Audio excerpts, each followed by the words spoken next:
Hello, ladies and gentlemen. This is Sunny of Sunrise 75 channel, the home of educational and positive videos. Wow, it's a beautiful day. It's Saturday, and we are ready to share to you some tips, some ideas in relation to what we usually do every day. Ayan, I'd like to share to you these lines from Johann Wolfgang von Goethe. I hope I pronounce it right. It says here, things which matter most must never be at the mercy of things which matter least. Things which matter most must never be at the mercy of things which matter least. Ayan, napakaganda po ng ating sharing sa pagkakataong ito dahil katulad ng aking binanggit the last time, we had our video, we had our vlog. All of us are truly busy every day. So, ang dami nating ginagawa. Were we able to distinguish or to categorize or to clarify which are the things which matter most and those things which matter least? Ayan. Alin ba yung pinakamahalaga at yung medyo hindi masyadong mahalaga? Why are we asking this question? Kasi may mga pagkakataon na kapag tayo ay gumagawa na araw-araw, nakakalimutan na natin ano yung dapat unahin. Alin dito ang mas mahalaga at hindi gaanong mahalaga na pwede mong ipagpaliban muna dahil kailangan mong unahin itong mas mahalaga. At the very least, kailangan nating i-categorize yung ating mga ginagawa araw-araw. Which one is very important or most important and which one is least important. And of course, we have to list down. For example, number 1, number 2, number 3.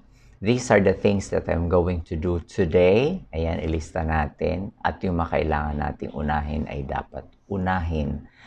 So, at the end of the day, i-check natin. Actually, hindi at the end of the day. Every now and then, kapag tapos mo nang gawin o i-check mo na para bago pa matapos ang isang buong araw, nagawa mo na yung mga bagay na gusto mong gawin na na-prioritize mo.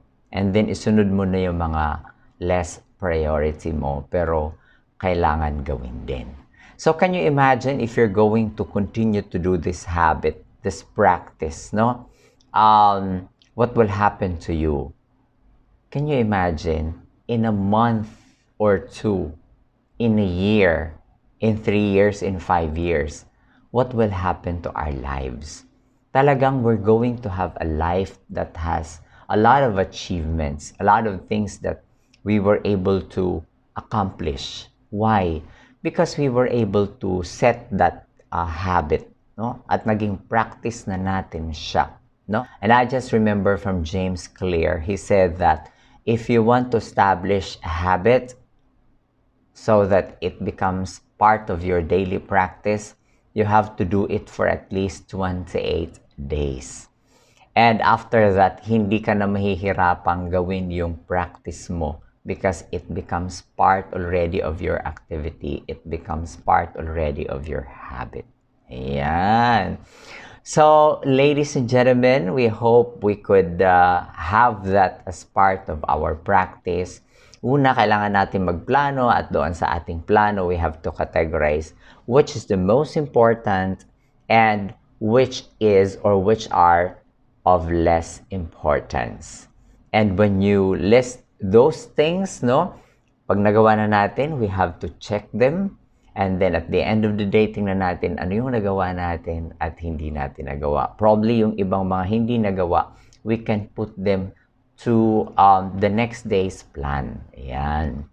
And as what I mentioned, if you're going to see what will happen to you in a week, in a month, in 1 year, in 3 years, in 5 years, you are going to accomplish a lot of things. Why? Because you were able to set your priorities. Once again, this is Sunny of Sunray 75 channel, the home of educational and positive videos. Thank you very much. And if you find this video something that you can share it to your friends, subscribe to my channel, and share this video to others. Thank you very much. See you in my next vlog.